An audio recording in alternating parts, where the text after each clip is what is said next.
ஒரு புதியதொரு காலை பொழுதை தேவன் நமக்கு காண்பித்த தயவிற்காய் ஆண்டவருக்கு நன்றிகளை எடுத்து தேவ சமூகத்தில் வந்திருக்கிற உங்கள் அனைவருக்கும் இந்த நாளின் வாழ்த்துக்களை தெரிவித்துக் கொள்கிறேன். கர்த்தர் நம்மோடு இருப்பாராக. இன்றைக்கு நாம் ஆடுகளை குறித்து ஒரு செய்தியை பகிர்ந்து கொள்ள வேண்டும் என்று ஆண்டவருடைய ஒத்தாசையை கொண்டு நாம் அதை தியானிக்க போகிறோம். லூக்கா எழுதின நற்செய்தி நூல் 15வது அதிகாரத்தில் இந்த ஆட்டை குறித்ததான ஒரு உவமையை, ஒரு செய்தியை ஆண்டவர் வைத்திருக்கிறார். அதில் அந்த அதிகாரத்தில் 3 சம்பவங்கள் காணப்படுகிறது. ஒன்று காணாமல் போன ஆடு, இரண்டாவது காணாமல் போன வெள்ளிக்காசு, மூன்றாவது கெட்ட குமாரன். இந்த 3 சம்பவங்களையும் சத்தியமாக ஆண்டவர் நமக்கு கொடுத்திருக்கிறார். இதில் நாம் எந்த நிலையில் இந்த சம்பவங்களின் மூலமாக நாம் சத்தியத்தை ஏற்றுக்கொள்கிறோம், ஏற்று நடக்கிறோம் என்பதை தியானிக்க போகிறோம். ஆடுகள் என்று சொன்னாலே அது நமக்கென்று படைக்கப்பட்ட ஒன்று என்று நாம் நினைவு கொள்ளக்கூடும். இந்த ஆடுகளில் நல்ல ஆடு, திருட்டாடு என்று 2 விதமான ஆடு வகைகள் இருக்கிறது. இந்த ஆடுகளை மேய்ப்பதற்கு ஒரு மேய்ப்பன் நியமிக்கப்பட்டு இருப்பார். அந்த மேய்ப்பன் தன்னுடைய ஆடுகளை கூப்பிடுவதற்கு அதற்கு தனித்தனியாக ஒரு பெயரை சொல்லி கூப்பிடுவான். சிவப்பான ஆடுகளுக்கு சிவப்பு என்றும், கருப்புள்ள ஆடுகளுக்கு கருப்பு என்றும், வெள்ளை நிறமுள்ள ஆடுகளுக்கு வெள்ளச்சி என்றும் பெயர் வைத்து கூப்பிடுவான். அந்த ஆடுகளும் அவனுடைய சப்தத்திற்கு செவி கொடுத்து அவன் கூப்பிடும் பட்சத்தில் அது சப்தத்தை கேட்கும். இங்கு அந்த ஆடுகளை குறித்து ஆண்டவர் 15வது அதிகாரத்தில் காணாமல் போன ஆடு என்ற ஒரு சத்தியத்தை நமக்கு சொல்லிக் கொடுக்க இருக்கிறார். அந்த அதிகாரத்தில் முதல் வசனங்களிலே ஒரு மனிதனுக்கு 100 ஆடுகள் இருந்தது. அந்த 100 ஆடுகளிலே ஒரு ஆடு காணாமல் போய்விட்டது. அந்த காணாமல் போன ஆட்டை தேடுவதற்கு மீதமுள்ள 99 ஆடுகளை விட்டுவிட்டு காணாமல் போனதை தேடாமல் இருப்பானோ என்று ஆண்டவர் அங்கு குழுமியிருந்த மக்களுக்கு சொல்லுகிறார். ஒரு ஆடு எப்படி காணாமல் போகும்? இன்றைக்குரிய செய்தியினுடைய கேள்வி, ஒரு ஆடு எப்படி காணாமல் போகும்? காணாமல் போவதற்கு யாராவது திருடி கொண்டு சென்றிருக்கலாம், அல்லது மேய்ச்சலில் இருக்கும் போது வழி தப்பி சென்றிருக்கலாம். இவை 2ம் தான் சம்பவிக்கும். ஆனால் இந்த ஆடுகளை குறித்து ஆண்டவர் சொல்லும் போது, பொதுவாக ஆடு என்றாலே ஆடு என்று அர்த்தம் அல்ல, மனிதர்கள் என்று வேதம் சொல்லுகிறது. 1 நாளாகம புஸ்தகம் 21வது அதிகாரம் 17வது வசனத்திலேயும், 2 சாமுவேலின் புஸ்தகம் 24வது அதிகாரம் 17வது வசனத்திலேயும் அங்கு தாவீது சொல்லுகிறார், நான் தான் பாவம் செய்தேன், என் ஆடுகள் என்ன செய்தது என்று சொல்லுகிறார். அப்படி என்றால் ஆடுகள் என்பது மனிதர்களை குறிக்கும், உங்களையும் என்னையும் குறிக்கக்கூடிய ஒரு சொல். அன்பு பிள்ளைகளே, இந்த மேய்ப்பன் ஆடுகளை எப்படியெல்லாம் மேய்க்க வேண்டும்? ஆடுகளை மேய்ப்பதற்கு ஒரு மேய்ப்பன் ஒருவர் இருப்பார். அது மந்தையை மேய்க்கிற மேய்ப்பன், திருச்சபையை மேய்க்கிற மேய்ப்பன், குடும்பத்தை மேய்க்கிற மேய்ப்பன். 3 விதமான மேய்ப்பர்கள் இந்த லோகத்தில் உண்டு. ஆட்டு மந்தையை மேய்க்கிற மேய்ப்பன், சபை நாடுகளை மேய்க்கிற மேய்ப்பன், குடும்பத்தின் நாடுகளை மேய்க்கிற மேய்ப்பன். இந்த குடும்பத்தின் நாடுகளை மேய்க்கிற மேய்ப்பன் ஆணாகவும் இருக்கலாம், பெண்ணாகவும் இருக்கலாம். இங்கு அன்பு பிள்ளைகளே, நம்முடைய வாழ்க்கையில் இன்றைக்கு இந்த ஆடுகள் காணாமல் போவதற்கு என்ன காரணம் என்று ஆண்டவர் சொல்லுகிறார்.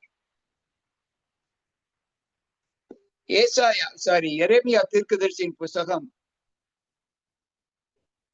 ஏசாயாவின் புஸ்தகம் 53வது அதிகாரம் 6வது வசனம் இப்படி சொல்லுகிறது.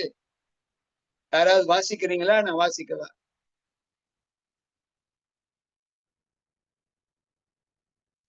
சரி, நானே வாசிக்கிறேன். நாம் எல்லோரும் ஆடுகளைப் போல வழி தப்பி போனோம் என்று சொல்லுகிறார். நாம் எல்லோரும் ஆடுகளைப் போல வழி தப்பி போனோம். இந்த வழி தப்பி போவதற்கு என்ன காரணம்? வழி தப்பி போவதற்கு என்ன காரணம்? சில ஆடுகள் மேய்ப்பனுடைய மந்தையில் இருந்து தான் மேய்ந்து கொண்டிருக்கிற அந்த இடத்தில் அதை காட்டிலும் பசுமையாக காணப்படுகிற இடத்திற்கு நோக்கி செல்லும். உதாரணமாக, ஏதாவது வெள்ளாமை வைத்திருந்தால் சோளக்காடு, நெல் வயல், கம்பு, கேப்பை இவைகளை பார்த்தால் அந்த ஆடுகளுக்கு ரொம்ப தின்வதற்கு பிடிக்கும். எனவே மந்தையை விட்டு சற்று போய்விடும். இது எந்த ஆடு போகும் என்றால் வெள்ளாடு தான் போகும். வெள்ளாட்டுக்குத்தான் அதிக திருட்டு புத்தி உண்டு. எனவேதான் ஆண்டவர் சொல்லுகிறார், வெள்ளாட்டினை வலது பக்கமாக நிறுத்தி விடுகிறார். இந்த ஆடுகள் வழிதப்பி போவதற்கு, மந்தை நாடுகள் வழிதப்பி போவதற்கு அந்த மந்தையின் மேய்ப்பர் காரணம். குடும்பத்தின் ஆடுகள் வழிதப்பி போவதற்கு யார் காரணம்? பெற்றோர்கள் தான், தாயின் தகப்பன் தான். பிள்ளையாண்டானை நடத்த வேண்டிய விதத்தில் நடத்து, அப்பொழுது அவனதை முதல்வரில் விடாதிருப்பான் என்று சாலமன் ஞானி சொல்லி இருக்கிறார். ஏற்ற காலத்தில் தங்களுடைய பிள்ளைகளை சிச்சிக்காத பெற்றோர்கள், அந்த பிள்ளைகளுக்கு ஏற்ற காலங்களில் நல்வழிப்படுத்தாத பெற்றோர்கள், அவர்களுடைய பிள்ளைகள் வழிதப்பி போய்விடக்கூடிய ஆளாகத்தான் காணப்படும். மூன்றாவது ஆடு, சபையின் ஆடுகள் வழிதப்பி போவதற்கு காரணம் என்னவென்றால், ஒன்று, நல்ல போஷாக்கு அவர்களுக்கு கிடைக்காத ஒரு காரணம். புல்லுள்ள இடங்களில் மேய்த்து அமர்ந்த தண்ணீர் என்றில் நடத்துவான் என்று மேய்ப்பனுடைய ஆசீர்வாதத்தை அங்கு ஆண்டவர் சொல்லுகிறார். ஆனால் ஒரு திருச்சபையில் இருக்கக்கூடிய ஆடுகள் மந்தையில் நிலைத்து நிற்க வேண்டும் என்றால், முதலாவது அந்த மெய்ப்பன் நன்கு வேத ஞானத்தை பெற்றவனாக காணப்பட வேண்டும். எந்த இடத்தில் தன்னுடைய ஆடுகளை மேய்த்தால் அந்த ஆடுகள் திருப்தியாக இருக்கும் என்பதை மெய்ப்பன் அறிந்திருக்க வேண்டும். அதே போல எந்த சத்தியத்தை சொல்லி ஆடுகளை திருச்சபையில் தக்க வைக்க வேண்டும் என்று போதக சமர்த்தர் இருக்க வேண்டும். வேத வாக்கியங்களை நன்கு அறிந்தவனாய் காணப்பட வேண்டும். ஆனால் இன்றைக்கு வேதம் என்ன சொல்லுகிறது என்றால், அந்த போதக சமர்த்தர்கள் இன்றைக்கு திருச்சபைகளை மேய்ப்பதற்கு அநேகர் இல்லாததினால் ஆடுகள் வழிதப்பி போகிறது என்று சொல்லுகிறார்.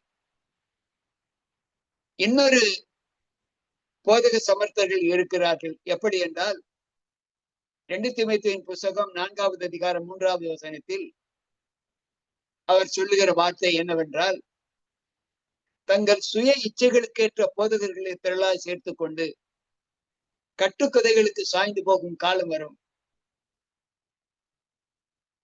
என்று சொல்லுகிறார். நீயோ இவைகளை விட்டு ஓடி ஊழியத்தை நிறைவேற்று என்று பவுல் சொல்லுகிறார்.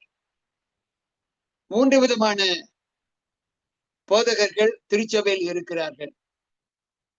இன்றைக்கு ஆடுகள் காணாமல் போவதற்கு காரணம் இந்த 3 காரணங்கள் தான். ஆனால் ஆண்டவர் சொல்லுகிற வார்த்தை எரேமியா 13:20 அவர் சொல்லுகிறார், உனக்கு கொடுக்கப்பட்ட மந்தை உன் ஆடுகளும் எங்கே என்று கேட்கிறார். உனக்கு நான் ஒரு மந்தையை கொடுத்தேனே கண்காணிப்புக்கு, அந்த மந்தையில் ஆடுகள் கொடுத்தேனே, அந்த ஆடுகள் எங்கே, அந்த மந்தை எங்கே என்று கேட்கிறார். மெய்ப்பணி இல்லாததினால் ஆடுகள் சிதறடிக்கப்பட்டது. அந்த சிதறடிக்கப்பட்ட ஆடுகள் காட்டு மிருகங்களுக்கு உணவாக மாற்றப்பட்டது என்று எரேமியா பக்தன் சொல்லுகிறார். அன்பு பிள்ளைகளை, இன்றைக்கு நம்முடைய வாழ்க்கையில் நாம் நமக்கு கொடுக்கப்பட்ட மந்தையை எப்படி கண்காணிக்கிறோம்? வீடாக இருந்தாலும் சரி, சபையாக இருந்தாலும் சரி, ஆட்டு மந்தையாக இருந்தாலும் சரி, நமக்கு கொடுக்கப்பட்ட ஆடுகள் எந்த அளவு கணிசமாக தேவனுடைய பார்வைக்கு கட்டுப்பட்டதாய் காணப்படுகிறது என்பதை யோசித்து பார்ப்போம். அடுத்து வேதம் என்ன சொல்லுகிறது என்றால், நீதிமொழிகளின் புஸ்தகம் 27வது அதிகாரம் 23வது வசனத்திலே அங்கு ஞானி சொல்லுகிறார், உன் ஆடுகளின் நிலையை நன்றாய் அறிந்துகொள். அன்பு பிள்ளைகளே, உன் ஆடுகளின் நிலையை நன்றாய் அறிந்துகொள் என்று அவர் சொல்லுகிறார். இன்றைக்கு நாம் சபையின் ஆடுகளை, குடும்பத்தின் ஆடுகளை, மந்தையின் ஆடுகளை, நிலைகளை எப்படி அறிகிறோம்? யோசித்து பார்ப்போம். இந்த பூலோகத்திலே நமக்கென்று ஒரு தொழுவம் கொடுக்கப்பட்டு இருக்கிறது, ஒரு மந்தை. அந்த மந்தையிலே ஆண்டவர் நமக்கென்று சில ஆடுகளை அல்லது அநேக ஆடுகள் அல்லது நூற்றுக்கணக்கான ஆடுகளை கொடுத்திருக்கிறார். அந்த ஆடுகளை பராமரிக்கக்கூடிய ஒரு பெரிய பொறுப்பு மந்தையின் மேய்ப்பன், சபையின் மேய்ப்பன், குடும்பத்தின் மேய்ப்பன் இவர்களுக்கு கண்டிப்பாக இருக்க வேண்டும். இல்லை என்றால் உன் ஆட்டு மந்தையும் உன் ஆடுகளும் மந்தை எங்கே என்று ஆண்டவர் கேட்கும் கேள்விக்கு நம்மால் எப்படி பதில் சொல்ல போகிறோம் என்பதை நாம் சிந்தித்து செயல்பட வேண்டும். எரேமியா 23:1 சொல்லுகிறது, என் மேய்ச்சலின் ஆடுகளை கெடுக்கிற மேய்ப்பர்களுக்கு ஐயோ என்று சொல்லுகிறார். என் மேய்ச்சலின் ஆடுகளை கெடுக்கிற மேய்ப்பர்களுக்கு ஐயோ என்று அங்கு ஆண்டவர் சொல்லுகிறார். மேய்ப்பன் அல்லவா மந்தையை மேய்க்க வேண்டும். எசேக்கியேல் 34 நாம் வாசிக்கிறோம், மேய்ப்பன் மந்தையை அல்லவா மேய்க்க வேண்டும், தங்களே மேய்க்கிற மேய்ப்பர்களுக்கு ஐயோ என்று சொல்லுகிறார். எனக்கு பிரியமான தேவ பிள்ளைகளே, இன்றைக்குரிய ஜீவ காலங்களில் நாம் ஒரு மந்தையை மேய்ப்பது எவ்வளவு கடினம் என்று நாம் எல்லோரும் பல காரணங்களை சொல்லுவோம். விசேஷமாக போதகர்கள் தங்களுடைய மந்தையின் ஆடுகளை எவ்வளவு பராமரித்து மேய்க்க வேண்டும் என்பதை ஆண்டவர் நமக்கு சொல்லிக் கொடுத்திருக்கிறார். ஆனால் அந்த அளவில் நம்முடைய அக்கறை மந்தையின் ஆடுகள் மீது காணப்படுகிறதா என்பதை யோசித்து பார்ப்போம். அங்கு ஆண்டவர் சொல்லுகிற வார்த்தை சகரியா 11:17 மந்தையை கைவிடுகிற அபத்தமான மேய்ப்பர்களுக்கு ஐயோ, பட்டயம் அவர்கள் மேல் வரும் என்று சொல்லுகிறார். யாரெல்லாம் மந்தையை கைவிட்டு போகிறார்களோ அவர்கள் மேல் பட்டயம் வரும் என்று ஆண்டவர் சொல்லுகிறார். இன்றைக்கு ஊழியத்திற்கென்று படித்த பிள்ளைகள், எத்தனையோ பிள்ளைகளை நாம் பார்க்கிறோம். ஊழிய பணிக்கென்று கல்லூரியில் படித்துவிட்டு வந்த பிள்ளைகள் ஆசிரியராக அமர்த்தப்பட்டு, பின்பு பள்ளி முதல்வர்களாக அமர்த்தப்பட்டு, பின்பு அதிலும் மேலான ஒரு பதவி பெறுவதற்குத்தான் விரும்புகிறார்களே ஒழிய போதகர் பணி கற்றுக்கொண்டு வந்த பிள்ளைகள் போதகர் பணி செய்வதில் இன்றைக்கு ஈடுபாடு அதிகம் காண்பிப்பது இல்லை. அன்பு பிள்ளைகளே, இதை எதற்கு ஆண்டவர் ஒப்பிடுகிறார் என்றால், நாம் எந்த நிலையில் இருந்தாலும் ஆண்டவர் நம்மை அழைத்த அழைப்பிற்கு நாம் பாத்திரவான்களாக நடக்க வேண்டும். பவுல் சொல்லும் போது, நீங்கள் அழைக்கப்பட்ட அழைப்பிற்கு பாத்திரவான்களாக நடவுங்கள் என்று சொல்லுகிறார்.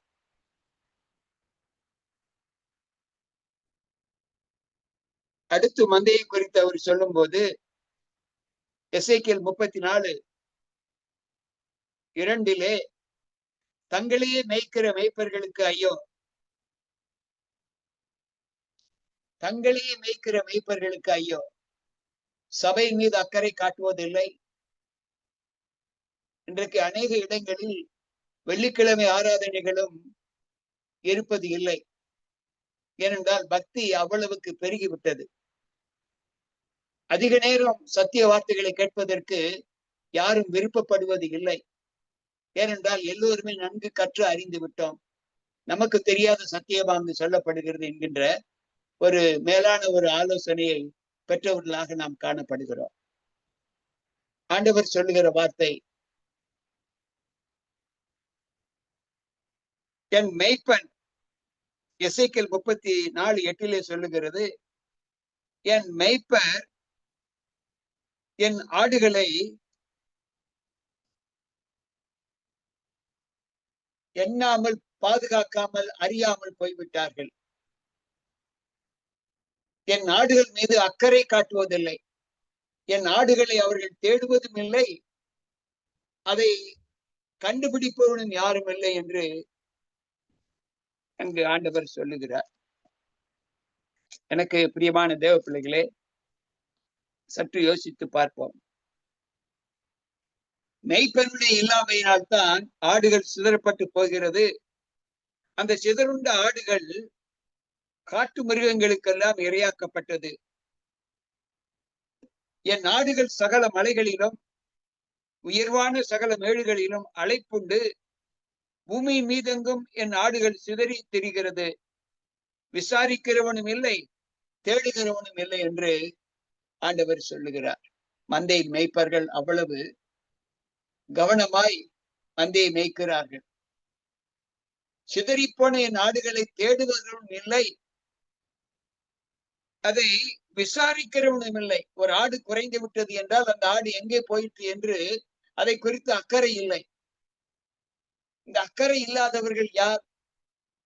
கூலிக்கு மேய்ப்பவர்கள். தன் சொந்த ஆடாக இருந்தால் யாராவது விட்டு வருவார்களா?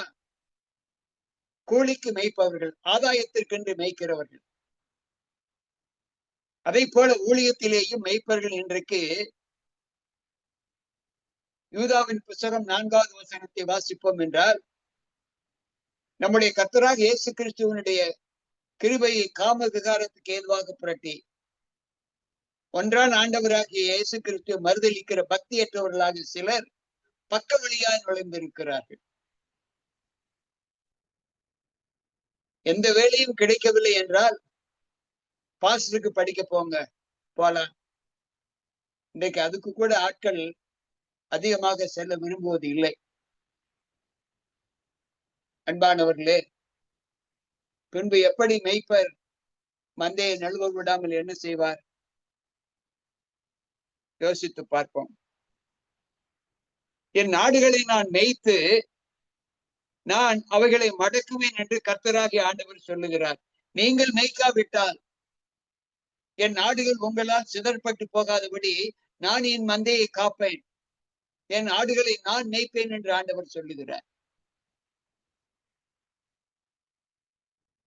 அன்பு பிள்ளைகளே, சற்று நம்முடைய வாழ்க்கையில் நாம் சிந்திக்க வேண்டிய இந்த மெய்ப்பனுக்குரிய கடமைகளை எப்படி நாம் சிந்தித்து பார்ப்பது? என் மெய்ப்பர் என் ஆடுகளை விசாரியாமற் போனார்கள், மெய்ப்பர்கள் மந்தையை மேய்க்காமல் தங்களையே மேய்த்தார்கள் என்று எசேக்கியேல் 34:8 வாசிக்கிறோம்.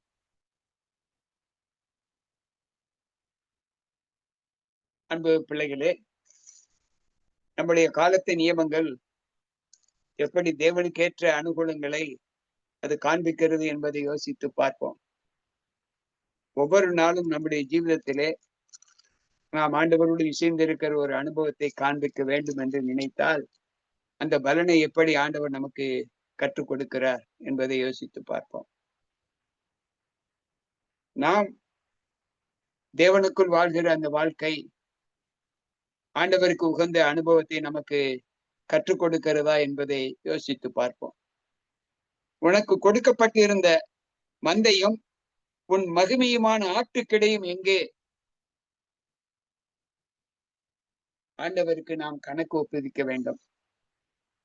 நம் மீது கொடுக்கப்படுகிற அந்த பார சுமைகள் தேவனுக்கு உகந்ததாக காணப்படுகிறது என்றால் நாம் எப்படி தேவனுக்குள் வாழ்கிற வாழ்க்கையின் அனுகூலங்கள் நம்மை காத்துக்கொள்ளும் என்பதை யோசித்து பார்ப்போம். வேதாகமம் சொல்லுகிறது, இந்த தொழுவத்தில் அல்லாத வேறு ஆடுகளும் எனக்கு உண்டு, அவைகள் என் சத்தத்திற்கு செவி கொடுக்கும், நான் அவைகளை கூட்டி சேர்க்க வேண்டும், அப்பொழுது ஒரே மந்தையும் ஒரே மேய்ப்பனுமாய் இருப்பார்கள் என்று ஆண்டவர் சொல்லுகிறார். யோவான் எழுதிய நற்செய்தி நூல் 10வது அதிகாரத்திலே நாம் வாசிக்கலாம். என் ஆடுகள் என் சத்தத்திற்கு செவி கொடுக்கும். எந்த ஆடுகள் சத்தத்திற்கு செவி கொடுக்கும்?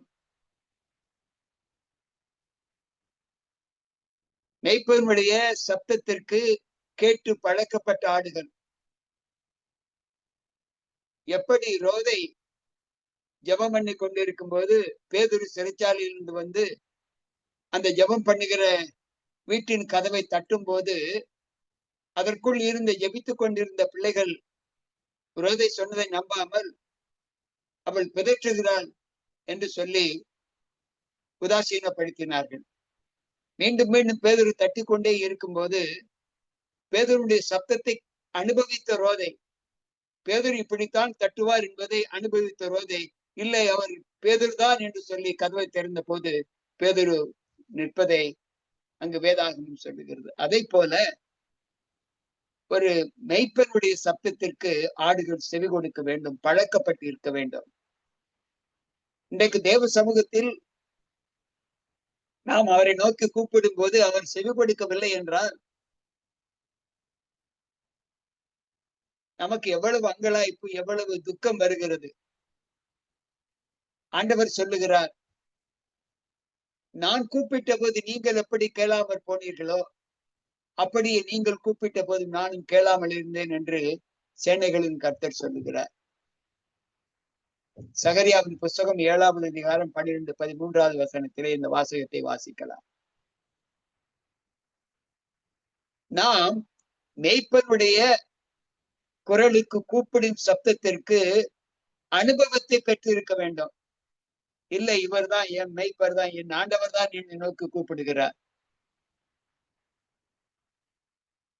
அன்றைக்கு சாலமோனை பார்த்து தேவதூதன் கூப்பிட்ட போது அவன் ஏழிதான் கூப்பிடுகிறான் என்று சொல்லி ஏழி ஏழி என்று கூப்பிடுகிறான். ஏழி, நான் கூப்பிடவில்லையே உன்னை. ஏழிக்கு பிரிந்து விட்டு தேவதூதன் தான் கூப்பிடுகிறார். இனி யாராவது கூப்பிட்டால், இனி மீண்டும் அந்த சத்தத்தை கேட்டால் என்ன ஆண்டவரே என்று கேளும் என்று சொல்லுகிறார். அவன் சிறு பாலகன், தேவனுடைய சத்தத்தின் அனுபவத்தை அவன் அப்பொழுதுதான் அனுபவிக்கிறான். நாம் எத்தனை ஆண்டுகளாக தேவ சப்தத்தை கேட்டுக் கொண்டிருக்கிறோம்? யோசித்து பார்ப்போம். அன்பு பிள்ளைகளே, நான் 46 ஆண்டுகளாக தேவ சப்தத்தை கேட்டுக் கொண்டிருக்கிறேன்.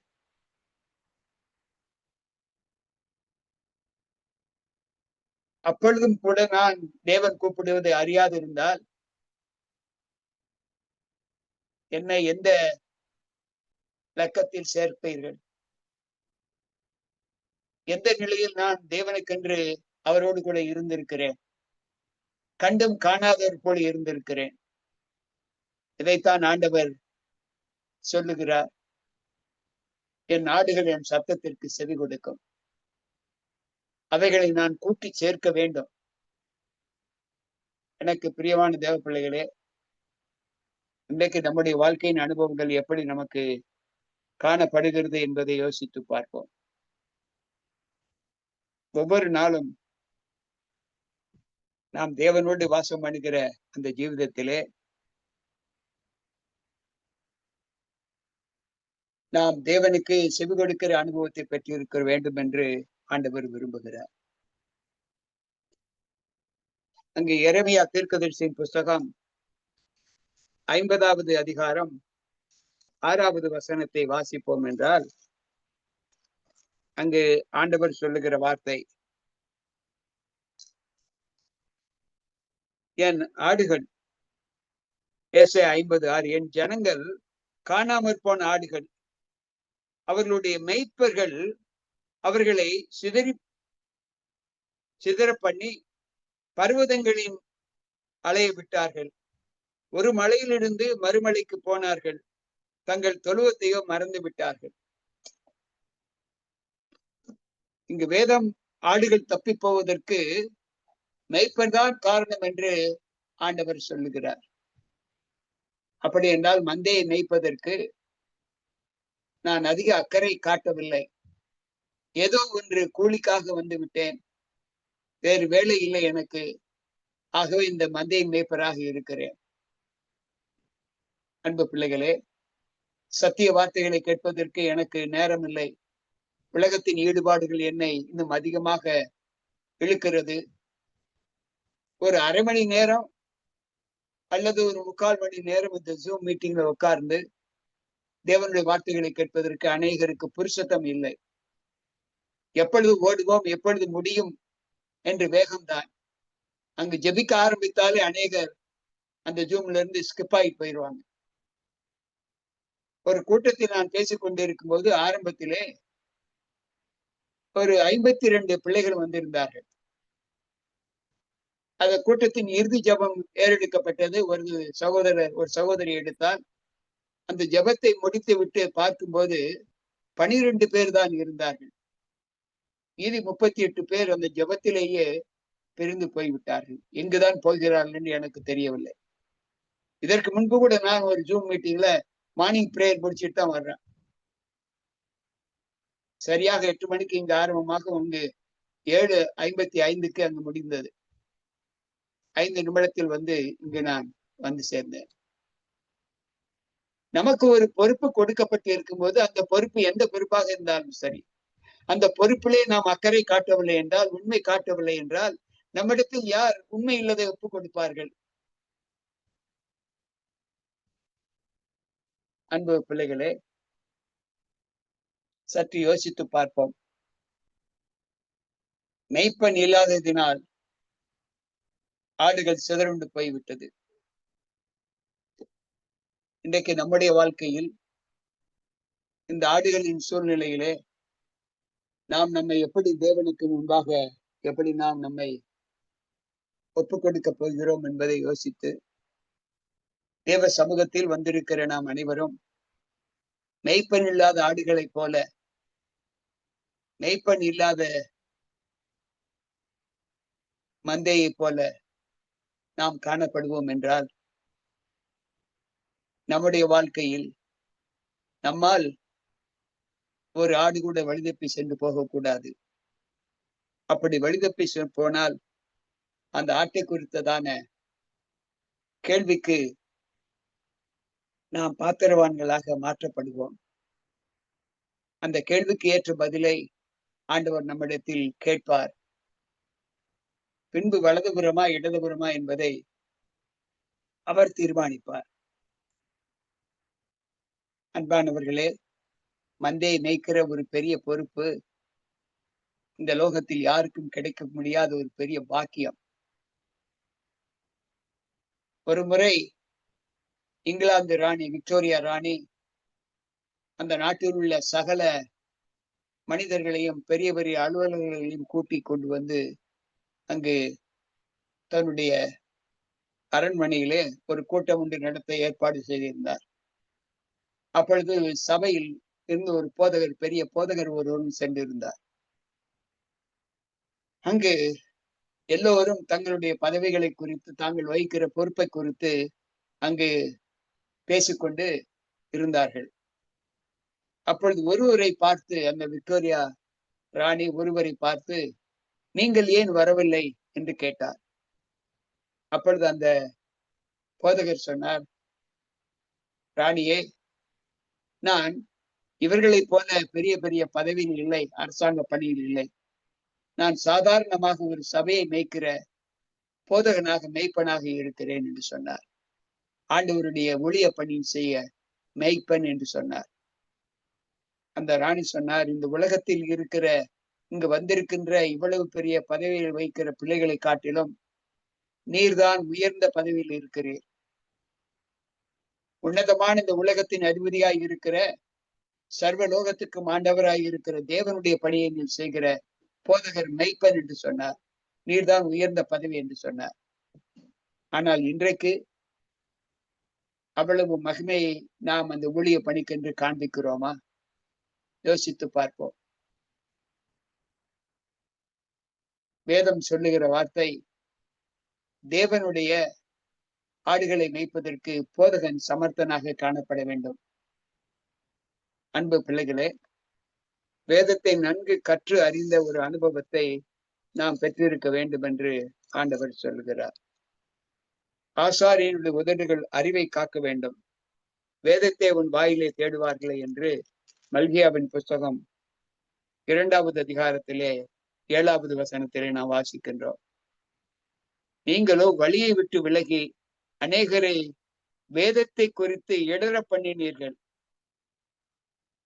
ஊழியரை குறித்து அவர் சொல்லுகிறார். மத்தேயு 23:15 வாசிப்போம் என்றால், ஒருவன் உங்கள் மார்க்கத்தான் ஆகும் வரை சமுத்திரத்தையும் பூமியையும் சுற்றித் திரிகிறீர்கள். அவன் உங்கள் மார்க்கத்தான் ஆன போது உங்களில் இரட்டிப்பான நரகத்தின் மகனாக்க மாற்றுகிறீர்கள். இது எல்லாம் ஆண்டவர் ஊழியர்களை குறித்து சொல்லுகிற சொற்கள். யோசித்து பார்ப்போம்.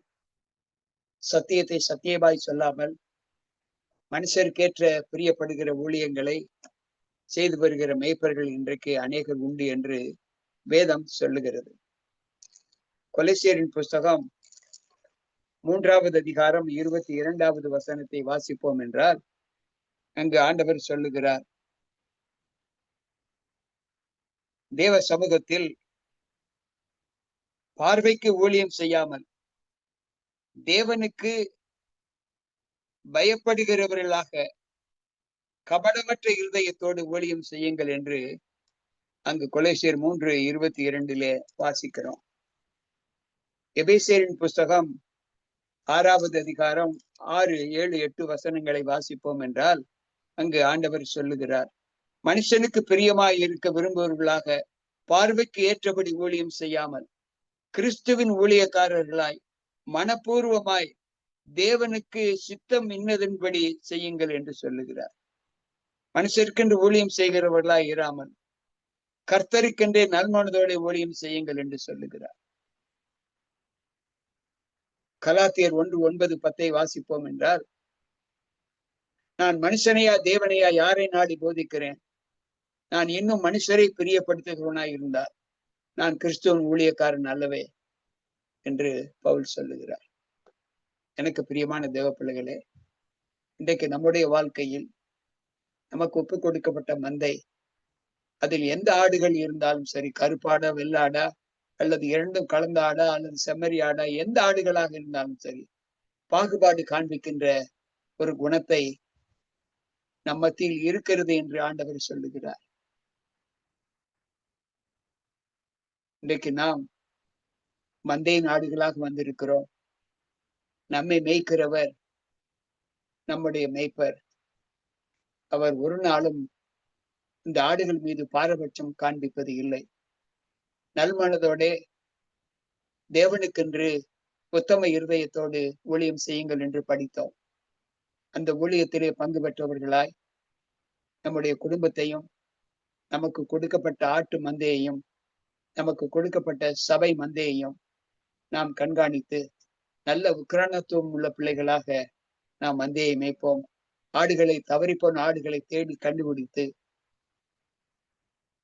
ஆண்டவர் குணமில்லாத ஆடுகளை, நசல் கொண்டதை குணமாக்கி, அவைகளுக்கு என்ன தேவையோ அவைகளை விசாரிக்கிற பிள்ளைகளாக நாம் நம்மை ஒப்புக் கொடுக்க வேண்டும்.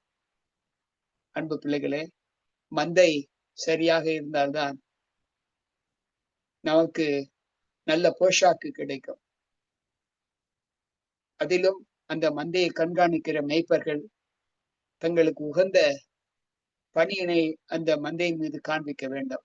எல்லா நல் ஒழுக்கத்திற்கும் அந்த மந்தை கட்டுப்பட்டிருக்கக்கூடிய அளவிற்கு மந்தையின் மீது அக்கறை காட்ட வேண்டும் என்று ஆண்டவர் சொல்லுகிறார். எனவே இன்றைக்கு நாம் கேட்ட இந்த ஆடுகளின் நிலை மிகவும் பரிதவிக்கக்கூடிய நிலையில் இருக்கிறது என்று ஆண்டவர் சொல்லுகிறார். ஆனாலும் ஆண்டவர் சொல்லுகிறார், கடைசி காலத்திலே நான் என் மந்தையை கூட்டி சேர்ப்பேன், நான் மந்தையை விசாரிப்பேன், நசல் கொண்டதை குணமாக்கி காணாமல் போனதை தேடி கண்டுபிடித்து என் மந்தையில் சேர்ப்பேன் என்று ஆண்டவர் சொல்லுகிறார். ஊழியர்கள் சொல்வதற்கு காலம் இல்லையா அல்லது சொல்ல முடியவில்லையா என்பதை யோசித்து நாம் இன்னும் நம்மை நாமே நமக்கென்றே ஊழியம் செய்யாமல் ஆண்டவர் எந்த நோக்கத்தோடு நம்மை ஊழியர்களாக அனுப்பினாரோ அந்த நிலையிலே நாம் ஊழியம் செய்து தேவனுக்கு மகிமையுள்ள ஆடுகளை நம்முடைய மந்தையில் சேர்ப்போம். நமக்கு கொடுக்கப்பட்ட குடும்பம் என்கின்ற மந்தையும் நாம் கட்டி காத்து, சபை என்கின்ற மந்தையும் கட்டி காத்து அவைகள் தேவனுடைய ராஜ்யத்திற்கு உகந்தவர்களாக காணப்பட தேவன் நமக்கு பலன் கொடுக்க வேண்டும் என்று சொல்லி நாம் ஜெபிப்போம். கர்த்தர் நம்மோடு இருப்பாராக. ஆமென்.